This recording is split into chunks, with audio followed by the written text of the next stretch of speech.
또 말씀과 또 찬양으로 또 은혜 받는 것 같습니다. 오늘 귀한 찬양 너무 감사드립니다. 말씀으로도 우리 성도님들 은혜 받으시길 축복합니다.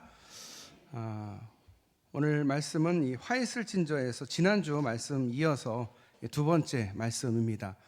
그러면 이제 지난주 말씀을 또 한번 정리를 해드려야 되죠. 기억나시는 분 아마 없으실 겁니다. 네. 괜찮습니다. 네, 그럴 수 있습니다. 지난주 이제 바리새인에 대한 이야기를 했죠. 바리새인이 예수님을 초대를 했어요. 근데 초대한 의도가 정말 예수님을 존경해서가 아니라 예수님을 책잡기 위해서 초대를 했습니다. 보통 사람을 초대를 하면 주인을 시켜서 손을 씻는 게 너무도 당연한 것인데 물도 주지 않고 예수님이 손을 씻지 않고 그냥 앉아 있는 걸 보면서 바리새인이 이상하게 보면서 정결법에 대해서 따지는 거죠. 예수님이 어떻게 하나 보자 보니까 이제 손도 안 씻고 있으니까 잘 됐다 이렇게 공격을 하려고 하는 걸 예수님이 다 아시고 내가 너의 의도를 다 안다 하시면서 너희들은 겉만 번지를 하지 그 속이 악하다라고 하시면서 이 바리새인들을 책망합니다. 세 가지를 책망을 하는데 먼저 하나님께 돌아가야 할 영광을 너희 인간들이 받고 있다.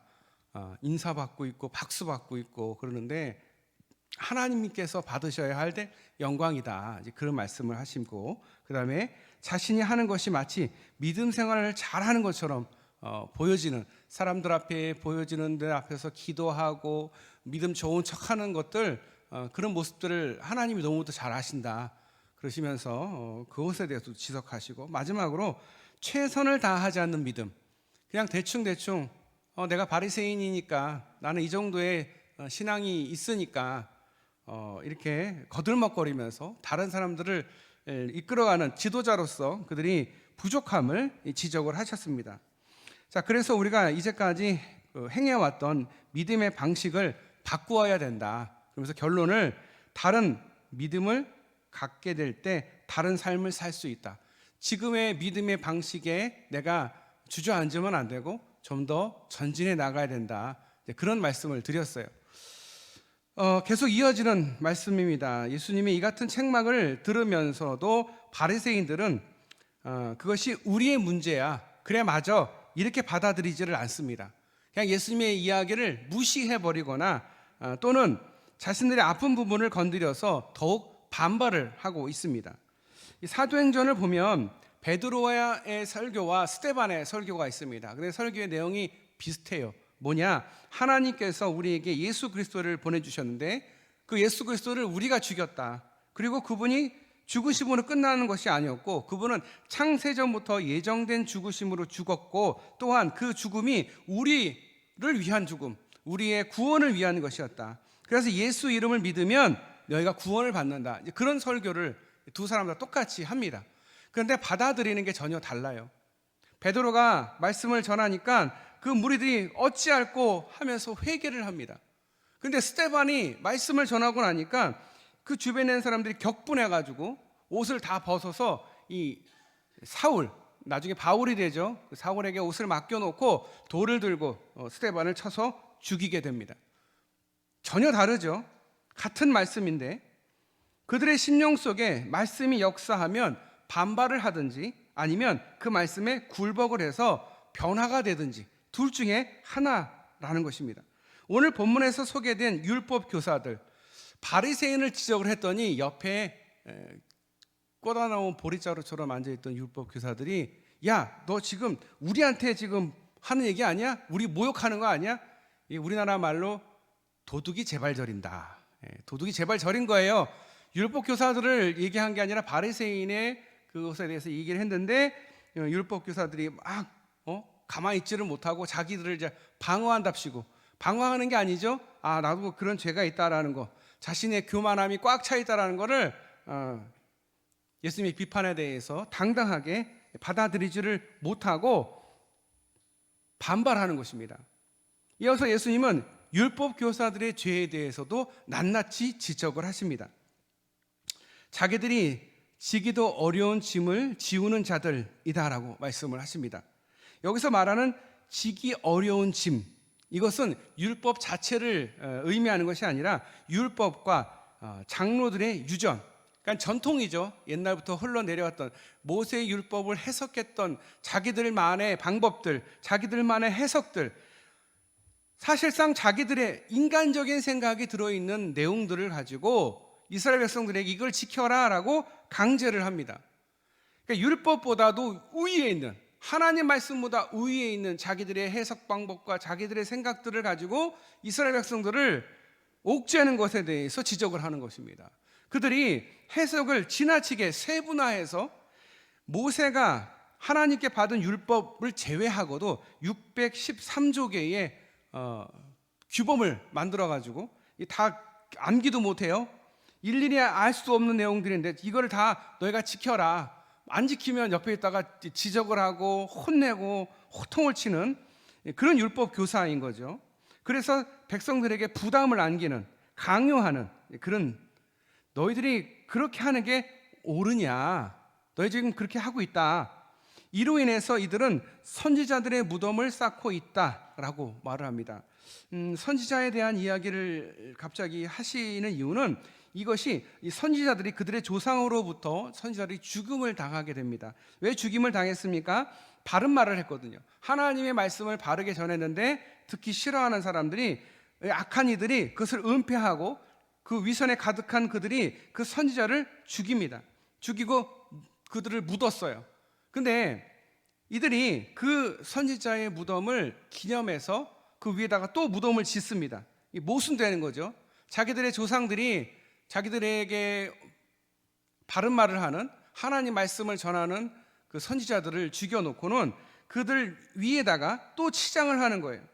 48절에 보면 너희는 싸우니, 이 말은 바로 앞절에 있는 47절에 나와 있는 무덤을 장식하다라는 의미와 같다라고 볼 수 있어요. 이 얘기는 뭐냐면 너희가 지금 그 선지자를 죽여놓고 너희 조상들이 죽여놓은 그 선지자의 무덤을 너희가 이렇게 치장을 하고 멋있게 하는데 그게 너희가 진짜 본심이냐? 아니 그걸 보면 너희들이 내가 잘못했구나, 우리 조상들이 잘못한 것처럼 우리도 잘못하지 말아야지, 이 생각을 해야 되는데 그냥 죽은 그 선지자의 무덤을 이렇게 멋지게 해놓는 이유는 결국은 자기들이 그 선지자들을 계승하는 것 같고 자기들이 꼭 그 선지자들처럼 사람들에게 보여지게 하기 위해서 하는 짓들에 대해서 예수님께서 지적하시는 겁니다.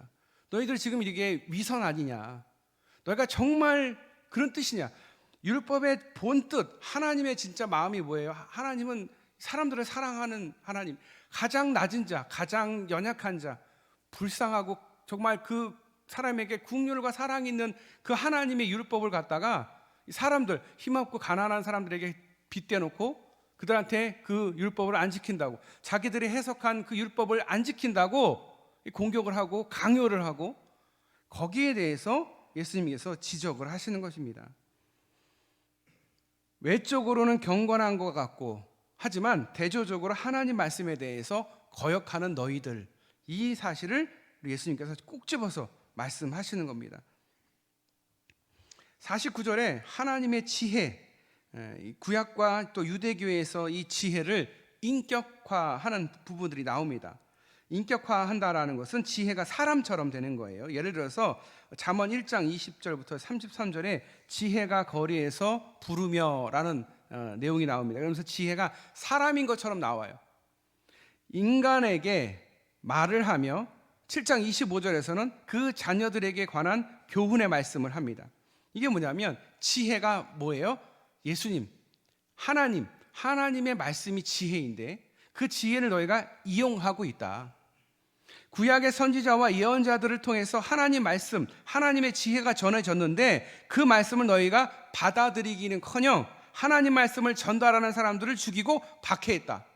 이 얘기를 하시면서, 그래서 창세 이래로 흘린 모든 예언자들, 선지자들의 피에 대해서 이 세대가 담당해야 할 것이다. 자, 그 피가 어떤 피냐? 아벨의 피에서 사가랴가 흘린 피까지. 여기서 사가랴는 선지자가 맞아요. 근데 아벨은 누구예요? 가인과 아벨의 그 아벨이에요. 누가 나왔어요? 아담이 나왔죠. 네. 자, 이 아벨이 선지자도 아닌데 왜 여기 이렇게 선지자인 것처럼 나오냐? 이거는요, 하나님께 예배를 드렸던 많은 사람들 중에서 첫 번째 의로운 사람, 그 의로운 사람에 대해서 이야기하고 있는 겁니다. 의로운 사람의 그 죽음을 이야기하는 겁니다. 가인보다 예배를 잘 드린 거 하나로 가인이 셈을 내서 아벨을 죽이지 않습니까? 의로운 사람, 그것을 의미하기 위해서, 의로운 종의 죽음에 초점을 맞추기 위해서 아벨에 대한 이야기를 언급하면서 마지막 이 선지자 사가랴의 피까지 의로운 죽음, 의로운 첫 번째 죽음과 마지막 죽음을 이야기하고 있는 것입니다. 그 의로운 죽음에 대해서 책임이 너희한테 있다. 너희들 그 의로운 죽음을 너희의 조상들이 그걸 했는데, 하나님 말씀을 의롭게 살은 그 사람들을 너희가 박해하고 너희가 죽였지, 그 대가를 너희 세대가 받게 될 것이다. 그 말씀을 우리 주님께서 하십니다. 근데 실제로 이 말씀은 이루어집니다. AD 70년, 그러니까 예수님이 돌아가시고 70년 뒤에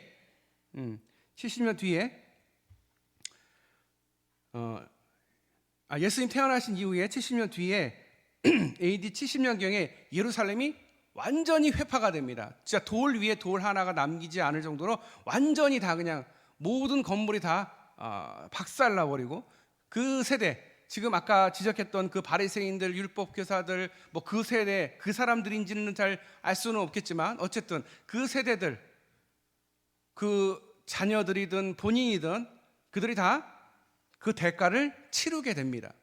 그러니까 하나님 말씀을 받아들일 때에 아멘으로 받고 회개하고 변화된 사람들이 아니라 반발하고 시비 걸고 덤비는 사람들에 대해서 예수님이 어떻게 하신다? 하나님이 어떻게 하신다? 다 밟아버리신다라는 거예요. 하나님 말씀에 대적하고 하나님 말씀을 이용하고 하나님 말씀을 잘 아는 척하는 너희들, 하나님께서 심판하실 것이다. 그것이 너희의 조상들로부터 너희까지 왔던 그 모든 것 하나님이 한꺼번에 계산하시는 날이 올 것이다. 그런데 그 날이 왔다라는 거예요. 하나님의 말씀을 전하는 자에 대해서 하나님이 지금 예수님께서 예수님으로 인격화되셔서 오셔서 너희가 지금 이 하나님의 말씀에 대해서 이해를 잘 못하는 것 같아. 하나님 나라를 잘 모르는 것 같아. 뭐가 진짜 부자고 뭐가 복인지 내가 모르는 것 같아서 예수님이 열심히 설명을 했어요. 그런데 어떻게 사람들이 안 들어요. 나는 바리새인이야. 나는 율법 교사야. 저 이단 같은 저 예수쟁이 예수 어디서 거짓말을 해? 어디서 하나님의 아들이라고 거짓말을 해? 하나님 말씀을 봤으면 예수님이 왔을 때 정말 하나님의 아들이고 하나님인 것을 깨달아야 되는데, 누구보다도 말씀을 잘 지키고 누구보다도 말씀을 잘 안다고 하는 사람이 예수님이 왔음에도 불구하고 어떻게 해요? 예수님을 죽이는, 거기에 대해서 하나님이 심판하신다라는 거죠. 우리가 항상 깨어 있어야 되는 이유는 뭐냐면, 하나님이 우리에게 항상 말씀하시는데 우리가 잘 듣지를 않는다는 거예요. 반발하거나 아니면 그냥 무시한다라는 거죠.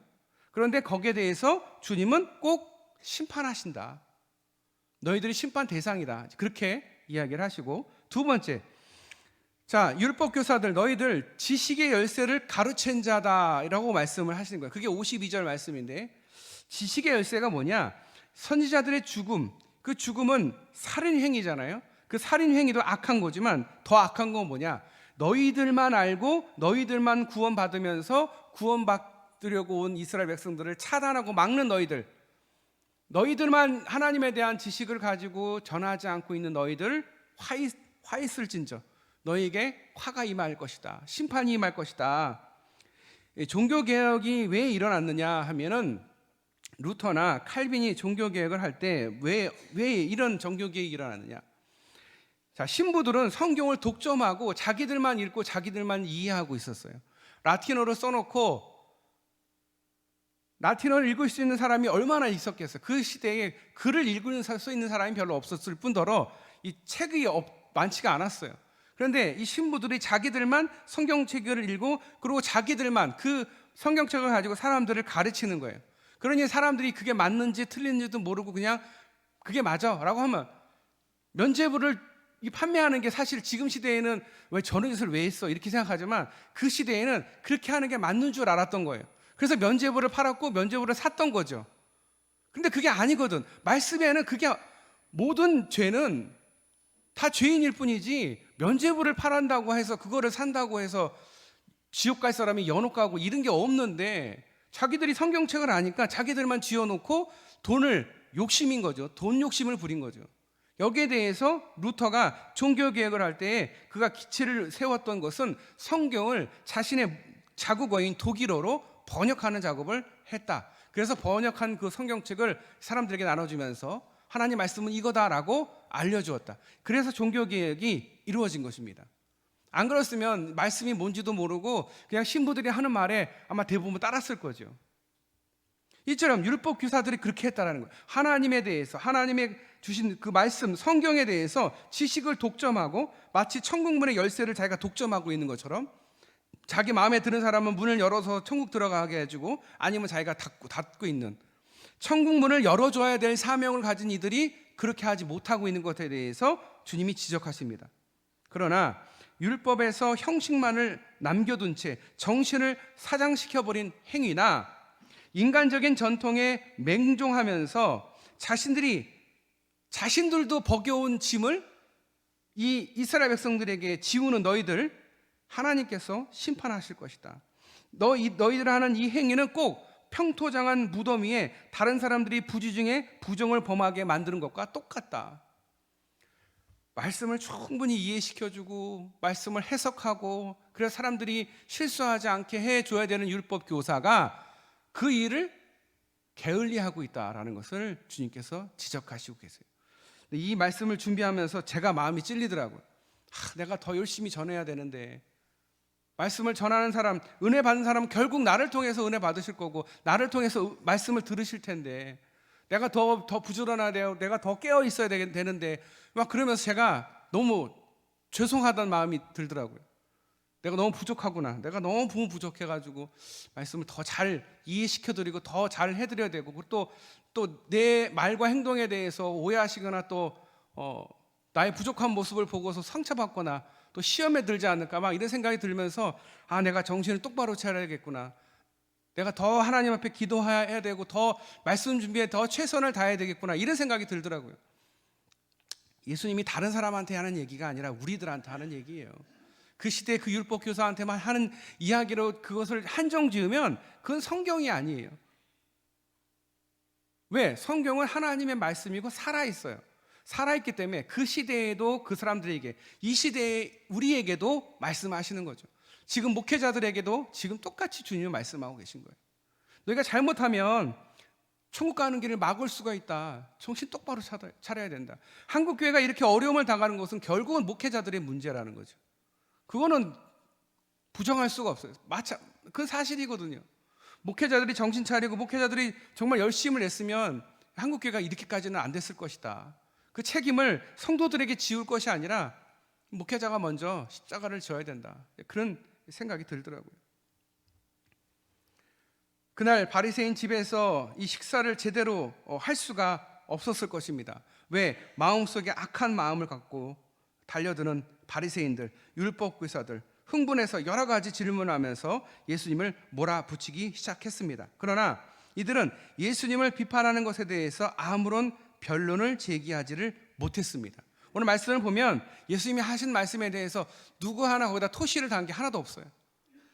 토시를 달았는데 성경에서 뺀 게 아니에요. 왜?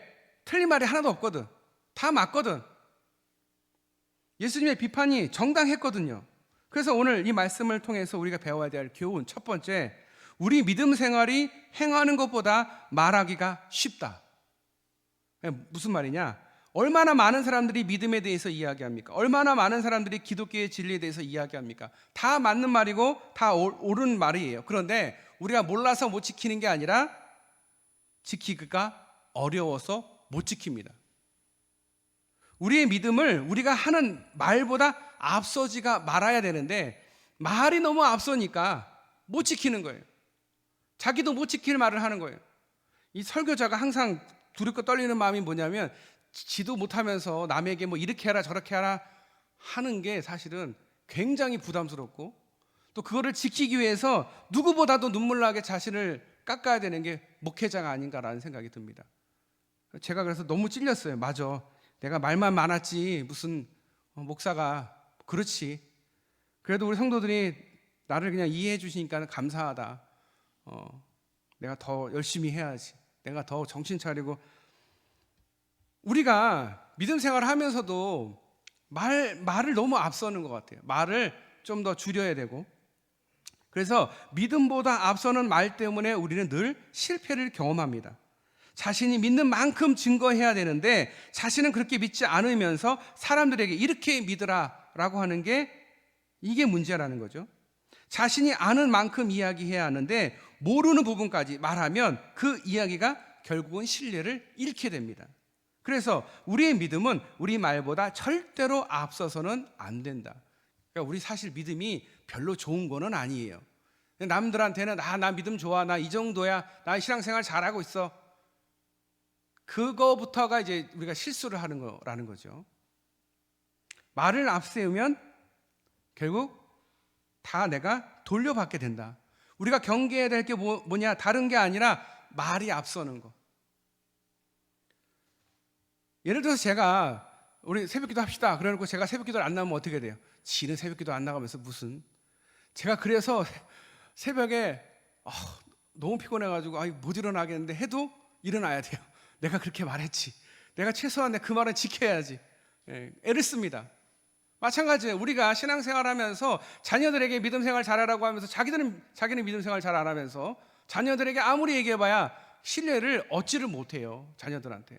다음 세대를 보고 너희들 신앙 잘 지켜야 돼. 근데 나는 신앙을 잘 안 지켜요. 그러면서 다음 세대에게 아무리 얘기를 해도 다음 세대가 듣지를 않는다라는 거죠.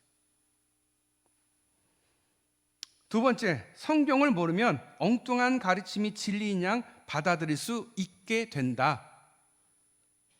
오늘 많은 사람들은 똑똑하다라고 합니다. 그런데 헛똑똑이라고 말하기도 합니다. 세상에 떠도는 이단들이 헛된 가르침에 수많은 사람들이 귀를 기울입니다. 이단에 빠지는 사람 특징이 뭘까요? 이단에 빠진 사람의 특징은 똑똑하고 열심히 있는 사람들이에요.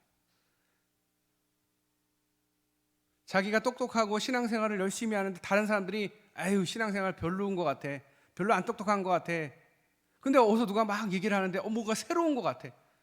믿음의 눈을 신앙의 어떤 눈을 띄워주고 막. 그리고 내가 말씀을 보니까 말씀이 별로 이 목사님이 설교하는 내용이 해석이 별로인 것 같아. 막 마음이 있는 상황에서 또 교회에 대한 어떤 불만과 어떤 교회가 내가 원하는 대로 되지 않고 목회자가 내가 원하는 되지 않으면 항상 불만이 있는 그 사람들에게 이단이 옵니다. 이단이 와서 얼마나 감언이설로 넘기는지 엄청 잘해줘요. 그럼 넘어가서 또 거기서 열심히 막 박수치면서 이단을 따라갑니다. 이단 따라가는 사람이 게으른 사람은 이단 못 따라가요. 우리보다 훨씬 더 예배를 많이 드리고 우리보다 훨씬 더 시험을 많이 보는 이단에 똑똑하지 않고 게으른 사람은 절대 못 가요. 나이도 물어봐요. 나이가 몇 세 이상이면 전도를 안 합니다. 그 얘기는 뭐예요? 그 사람의 노동력을 그 사람의 그거를 이용하려고 하는 거거든요. 근데 문제는 뭐냐면 이 똑똑이들이 자기들은 똑똑하고 신앙생활 잘한다고 생각하고 근데 이단에 빠졌어요. 근데 이단에서 못 태어나와요. 왜 못 태어나오고요? 문선명이 분명히 자기가 신이라고 그랬어요. 근데 문선명이 죽었어요. 죽은 지도 몇 년 됐어요 벌써. 그런데 문선명을 따르는 통일교 교인들이 다 탈퇴를 했을까요? 아니요. 그대로예요. 그대로. 왜 그럴까요? 자기가 똑똑하고 자기가 신앙생활 잘한다고 사람들한테 다 얘기하고 전도를 했는데 이제 와서 자기가 신이라고 말했던 문선명이 죽었어. 그러면 내가 그동안 했던 게 내가 잘못 알고 있었어. 그걸 못하는 거예요. 그거를. 내가 믿음이 하나님을 제대로 믿지를 못했구나라고 회개를 해야 되는데 그걸 못하는 거야. 왜? 자존심이 상하거든. 그래서 이단에서 못 나오는 거예요. 이단에 들어가는 사람의 특징, 이단에서 못 빠져오는 사람의 특징 뭐다? 똑똑하고 신앙 좋은 줄 착각하는 사람들이다. 그래서 참 불쌍하고 국률한 마음이 들어요. 그리고 주변에 이단들이 참 많아요. 제 친구가 전화가 왔는데 이 사람이 이단이야? 라고 물어보는데 제가 딱 알아들었어요. 이단의 특징 첫 번째, 주기도문과 사도신경을 절대 안 합니다. 인정하지도 않고 하지도 않아요. 그러면 100%, 99.9% 아니고요, 100% 이단입니다. 그러면서 그 친구에게 왜 사도신경을 하면 안 되고 주기도문은 뭐 어쩌고 그러면서 계속 얘기를 하는 거예요. 내가 그랬어요. 친구야, 그 사람들하고는 말도 섞지 마. 근데 그러더라고요. 자기가 사업을 하는데 그게 그럴 수가 없대요. 참 제가 마음이 아프더라고요. 정말 이렇게 나는 교회에서 이렇게 열심히 이렇게 하고 우리끼리 이렇게 하는데 다른 사람들은 얼마나 정말 힘든 상황에서 살고 있는가를 알겠더라고요. 이단들이 계속 와서 막 계속 말 걸고 막 계속 이렇게 하는 거죠. 왜 그래요? 자기가 신앙생활을 잘한다고 생각하는 사람들은 착각을 해요. 내가 성경 공부를 해야지 누구를 이제 자기들끼리 하다가 이제 사람을 이제 불러와. 근데 그게 이단인지 몰라요, 처음에. 성경을 잘하는 사람이야. 그래가지고 딱 모셔왔어. 근데 그게 이단인 거예요. 자기가 막 어떤 그 취직을 하려고 하는데, 예를 들어서 음악에 대해서 하려고 그러는데 누가 막 도움을 주겠대. 누가 왔어. 누구겠어 그게? 그게 신천지인 거예요. 자기가 그 학교를 들어가가지고 동아리 활동하는데 동아리를 뭘 들어야 될지 모르겠대. 그러면 내가 동아리를 어떻게 들어야 되고 뭐가 좋은지 설명해 줄 사람이 필요하니까 누가를 데리고 와요. 그게 누구예요? 그게 신천지인 거예요. 그렇게 포교를 하는 거예요. 학교에서, 직장에서 신천지가 엄청나게 많아요. 근데 신천지가, 이만희가 죽으면 신천지가 없어질까요? 여러분, 절대 없어지지 않습니다. 벌써 제2의 신천지가 만들어져서 14만 4천을 노리고 그 인원수를 채워가고 있고요. 실제로 지금 이만희가 죽더라도, 곧 죽을 거예요. 죽더라도 이단은 절대 사라지지 않습니다. 왜? 거기에 들어있는 사람들, 인간관계, 그리고 자기가 신앙 좋고 믿음 좋은 줄 알았는데 그게 이단이었어. 그러니까 코로나가 아니었으면 이게 이렇게까지는 안 드러났을 건데 이게 온통 다 드러나서 지금 다 이 거짓과 정말 이 악한 이게 다 드러났죠. 포교 방법부터 해가지고 기만 전술인 거, 이거 다 이단들이 그렇게 하는 거거든요.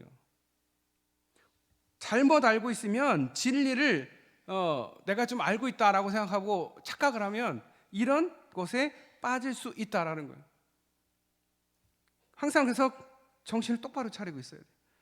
일리 있는 것 같고 진리인 양 믿는 그 사람들, 사회적으로 내려오는 이야기들, 그게 진리인 양 믿고 자신의 전 존재를 거는 사람들, 진리가 아니어도 자기 입맛에 맞으면 그것을 자신의 철학으로, 자신의 가치관으로 받아들이고 설파하는 사람들, 그런 사람들이 우리의 직업이 늘어나는 것만큼 많아지고 있다.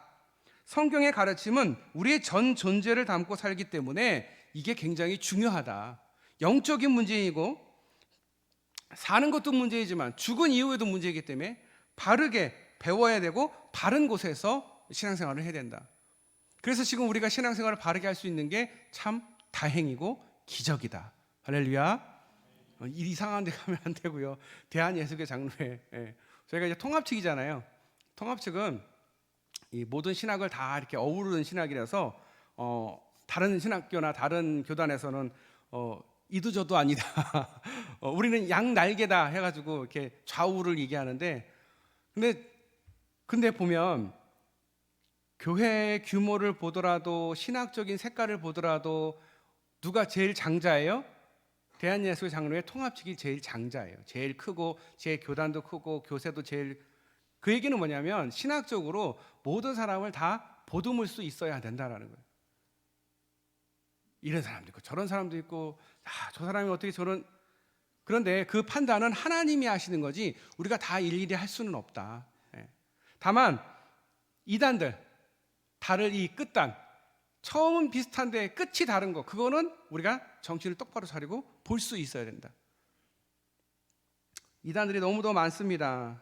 우리가 정말 열심히 상시에 기도하고 말씀 보고 배우는데 열심이지 않으면 이단에 빠질 수가 있다.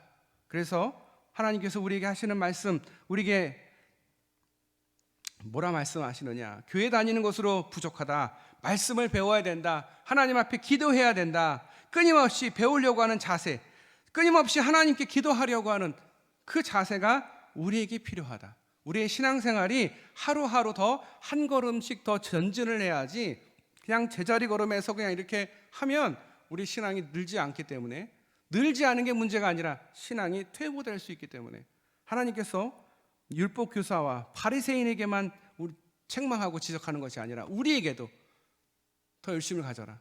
믿는 척하지 말고 진짜 믿어봐라. 나를 믿는 척하는 게 아니라 정말 나를 믿어봐라. 나를 알고 싶으면 말씀을 열심히 공부해라. 나하고 얘기하고 싶으면 나와 새벽에 기도하자. 나와 이야기하자. 나와 교제하자. 나와 깊이 알자. 주님께서 우리의 이름을 모르시지는 않을 것 같아요. 하지만 내가 신앙생활을 열심히 하지 못하면 결국은 하나님 앞에 갔을 때 잘했다, 충성된 종아라고 칭찬 듣기는 어려울 수도 있다. 이 사실을 잊지 않고 더 정말 신앙생활에 열심을 다하는 저와 여러분 되시기를 축복합니다. 기도하겠습니다. 하나님 감사합니다. 오늘도 주님께서 말씀하여 주셨는데 다 아멘으로 받게 하여 주시옵소서. 바리새인처럼 율법교사처럼 하나님의 말씀, 하나님의 책망을 들으면서 분노하고 또 책잡으려고 하는 것이 아니라 시비 거는 것이 아니라 그 말씀을 다 들으면서 하나님만이 옳고 하나님 말씀만이 진리고 내가 더 부지런하지 못했고 내 자신이 정말 하나님 앞에 연약한 존재였고 미성숙한 그리스도인이었음을 깨닫습니다. 더 하나님 앞에 엎드려 기도하고 또 끊임없이 배우려는 그런 마음을 갖게 하여 주시옵소서. 말씀을 통해서 하나님을 만나게 하여 주시옵소서. 또 우리 사랑하는 성도들 신앙생활할 때 어려움 없도록 또 이단이 또 사단이 틈타지 않도록 주님께서 지켜주시고 보호하여 주시옵소서. 우리를 사랑하시고 우리를 구원하신 예수님의 이름으로 간절히 기도드립니다. 아멘.